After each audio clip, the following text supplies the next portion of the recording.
Are we on? Okay. Hey, Mr. Rhodes, this is our project. It has to be really fast, though, because we're, like, after school in Miss Fig's class, and she has to leave in 10 minutes. So, yeah. Okay, go. We read Enclave by Anne Aguirre. The author's background, couldn't find that much information, but it was on the back of the book, so that's where I got this information from. Okay, Anne Aguirre is a best-selling author with a degree in literature. Before she was a writer, she worked as a clown and a clerk. She lives in New Mexico with her husband and 2 kids. That's all I could find. Okay. Okay, the setting takes place in, it's 3 different things, but it starts off in the Enclave, which is in the subway tunnels in New York City.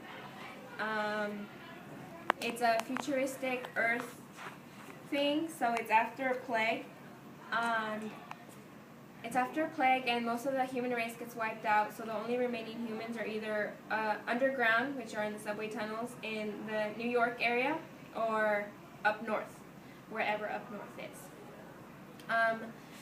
The beginning takes place in the tunnels, and then after it's in actual New York City, after the 2 main characters get exiled, and after they go up north and then they find salvation. That's at the end of the book, so it doesn't even matter. And then you have our poster, but our poster is about Deuce and Fade fighting the zombies, which in the book are called freaks. The freaks. And it's where they're like zombies, though. Yeah, it's where they bond. They bond as partners.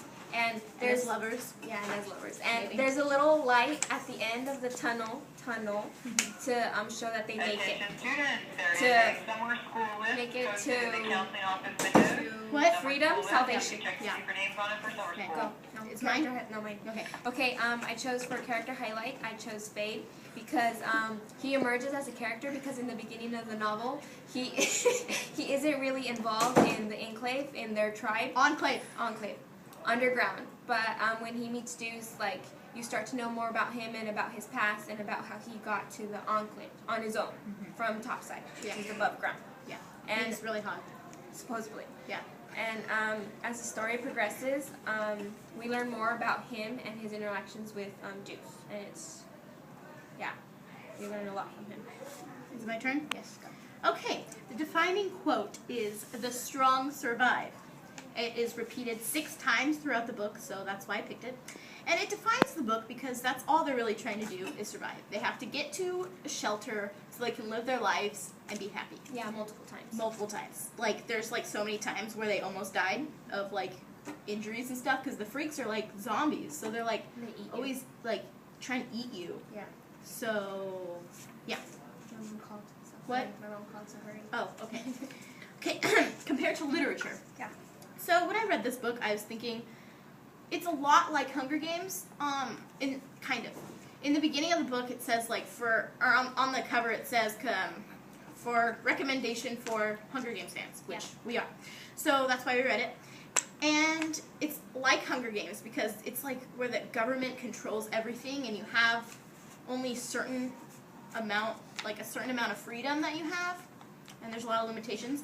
And I also compare it to Fahrenheit 451 because the people in the Enclave are not allowed to have books. They're not hoarders if they do. Yeah, and that's how they get exiled. So they're not allowed to have books or any items. They have to give it to this guy called the Word Keeper.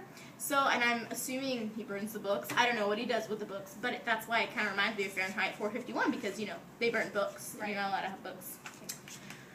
Okay, impact on society.